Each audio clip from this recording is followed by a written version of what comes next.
All eyes turned toward the entrance when a young woman crossed the threshold of the German Shepherd auction marketplace. The usual chatter fell silent in an instant, replaced by expectant silence when she raised a worn photograph of a deceased police officer. No one understood what she was doing there. What she was about to reveal was a secret that left everyone in the hall speechless. The place was full of whispers and nervous barking from dogs locked in cages, rows of boxes lined. Up along the hall, each with a German Shepherd waiting to be auctioned. In the depths, standing alone, was the young woman. Her silhouette seemed tiny compared to the adults surrounding her. In one hand she held a photograph, in the other a folded letter. Her hairstyle was impeccable, but her eyes reflected a storm of emotions, grief, determination, and something deeper. From the wooden platform, the auctioneer announced the lots. Bids came and went, but no one seemed to pay attention to the girl. She was too young, too out of place. However, those who were close enough noticed that the photograph showed a uniformed officer smiling next to a German Shepherd. The young woman walked with determined steps between the boxes, carefully examining each one. Her lips pressed into a thin line.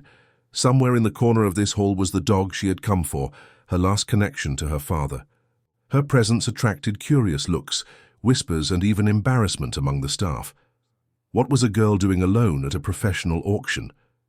She stopped in front of a specific cage. Inside, an imposing German Shepherd with a deep gaze and strong body observed her in silence. His ears moved with attention. For a moment, the world seemed to disappear. The dog looked at her as if he recognized her, as if something in his memory had been activated at the sight of her.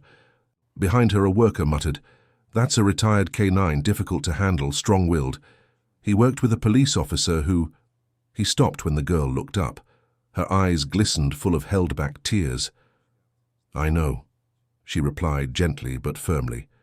She extended her hand. Her fingers touched the cold metal of the cage. The German Shepherd pressed his nose against the bars, letting out a quiet whimper. The hall plunged into complete silence. Even the auctioneer stopped, sensing that this moment was different. The girl straightened up, approached the auction ring, and looked at the photograph one last time before directing her gaze to the dog. This was not an ordinary visit. This was a mission. The auctioneer's hammer struck the podium, and the auction began for Lot 42, a German Shepherd with high training in obedience and agility. The crowd came alive.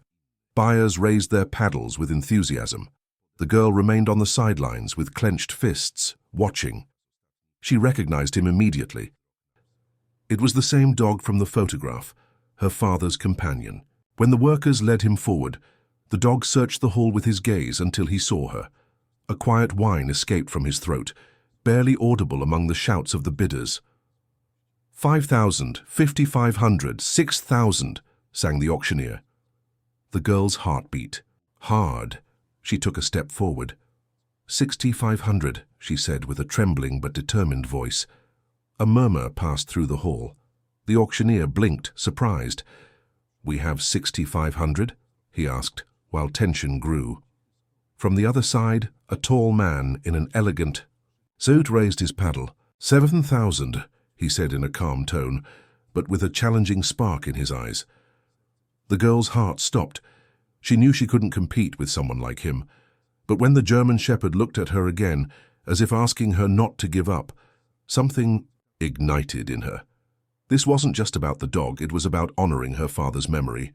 7,500, she exclaimed firmly. The crowd held its breath. The man, surprised, hesitated for the first time. He observed her with a mixture of irritation and respect. 8,000, he finally replied, raising his paddle with indifference. The auctioneer's hammer rose again, waiting to close the sale. The girl's heart stopped for a moment, but she straightened her shoulders and knew she had to do this. She had nothing more to offer, except her father's old photograph, which she held tightly, her knuckles white from gripping the worn edges. In the photo, her father was in uniform, with his hand resting proudly on the German Shepherd, the same one who now found himself alone in the center of the auction ring. The girl took a step forward. Her voice broke a little, but she said clearly enough for the entire hall to hear her, "This is my father's dog." The hall plunged into absolute silence. Even the auctioneer's hand froze mid-motion. The tall man slowly lowered his paddle, his eyes narrowed with surprise. "What did you say?" he asked in disbelief. She raised the photograph so everyone could see it. "My father was Officer Greg Anders," she said with a trembling voice. "He died last year in the line of duty. This dog, Shadow, was his companion.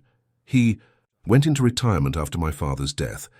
I thought they had placed him in a good home, but now they're selling him. I can't let him go to someone else." The silence was total. Even the German shepherd seemed to understand the gravity of the moment.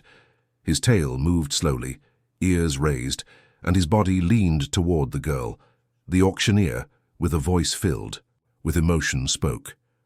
8,000 once, twice. At that moment the auction was no longer about money. It was a matter of loyalty, love, and a bond that even death could not break. The tall man, who had placed the last bid, looked at the girl. His eyes glistened with tears, and the paddle remained suspended in the air.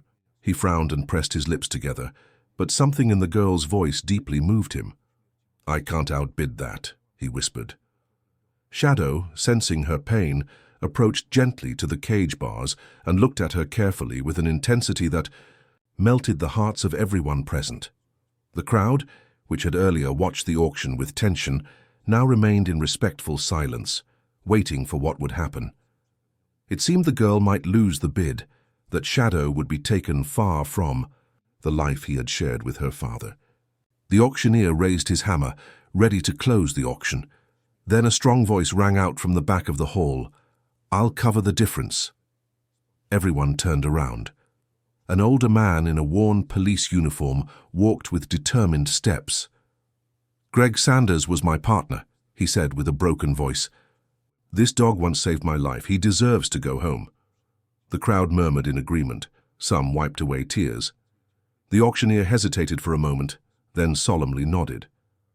8,000, sold to the young woman with a hero's heart. The hammer blow was greeted with applause, but the girl barely noticed it. Her heart soared when Shadow announced the meeting she had dreamed of with joyful barking. The hall seemed to disappear around her. The older man approached, his uniform catching the dim light. His face, marked by age and years of service, brightened with a gentle smile. He extended his hand to steady the girl. "Your father was a good man," he said tenderly. "Shadow was more than his companion, he was family." Tears came to the girl's eyes. She didn't know this man, but something in his voice made her feel safe. "Thank you," she whispered. "I couldn't have done this without you." The tall man, who had been defeated by this story, watched in silence from the edge of the hall. His shoulders relaxed slightly, and without a word, he turned and disappeared into the crowd. The tension that had filled the place a moment earlier dissolved, replaced by a shared feeling of relief and admiration. The girl looked at the auctioneer. "Let's make sure the papers are in order. This dog belongs to me." The auctioneer nodded, with his face softened by emotion. Shadow was brought to the girl, wagging his tail with strength and with raised ears. He threw himself at her with enthusiasm, his body trembling with emotion. He hit her gently with his enormous body, pressing his wet nose against her hands. The girl fell to her knees, embracing him with her arms, while sobs burst from the deepest corners of her soul. Shadow wagged his tail in crazy circles, pure joy. For a moment only the two of them existed, as if the rest of the world had disappeared. Shadow's fur gleamed in the light, and he pressed his head against the girl's shoulder, as if saying, "I'm already home." The older officer stepped back, giving them space, his eyes clouded with memories. "Your father would be proud," he murmured, barely audibly. The auctioneer quietly gathered the documents and placed them on a nearby table as a tribute to this meeting. When the girl finally stood up, Shadow at her side, she looked at him with a smile bathed in tears. "Let's go home, boy," she whispered. Hand together, they left the auction hall, leaving behind the weight of loss and entering a new chapter, united forever by loyalty.